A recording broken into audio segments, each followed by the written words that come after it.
ছাত্র অধিকার পরিষদ ২৪ ঘণ্টার মধ্যে আওয়ামী লীগ ও তাদের দোসরদের সকল রাজনৈতিক কর্মকাণ্ড নিষিদ্ধ করার দাবি জানিয়েছে। দাবি মানা না হলে সচিবালয় অভিমুখে লংমার্চ করার ঘোষণা দিয়েছে সংগঠনটি। রোববার ২ ফেব্রুয়ারি বিকেলে ঢাকা বিশ্ববিদ্যালয়ের মধুর ক্যান্টিনে আয়োজিত সংবাদ সম্মেলনে এ ঘোষণা দেন সংগঠনের সভাপতি বিন ইয়ামিন মোল্লা। তিনি বলেন, ফ্যাসিবাদের দোসররা প্রশাসনে ঘাপটি মেরে আছে, তারাই সরকার পরিচালনা করছে।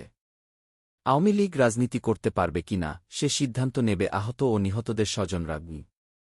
সংবাদ সম্মেলনে ছাত্র অধিকার পরিষদ আওয়ামী লীগ, জাতীয় পার্টিসহ তাদের সহযোগী সকল রাজনৈতিক দলকে নিষিদ্ধ করার দাবি জানায়। পাশাপাশি জুলাই গণঅভ্যুত্থানে সমর্থন জানানো দলগুলোকে নিয়ে জাতীয় সরকার গঠনেরও আহ্বান জানায় সংগঠনটি। এই দাবিগুলো বাস্তবায়নে ছাত্র অধিকার পরিষদ ৬ ফেব্রুয়ারি দেশের সকল বিশ্ববিদ্যালয় ক্যাম্পাস, মহানগর, জেলা ও উপজেলায় বিক্ষোভ কর্মসূচি এবং ১০ ফেব্রুয়ারি অবস্থান কর্মসূচি পালনের ঘোষণা দিয়েছে।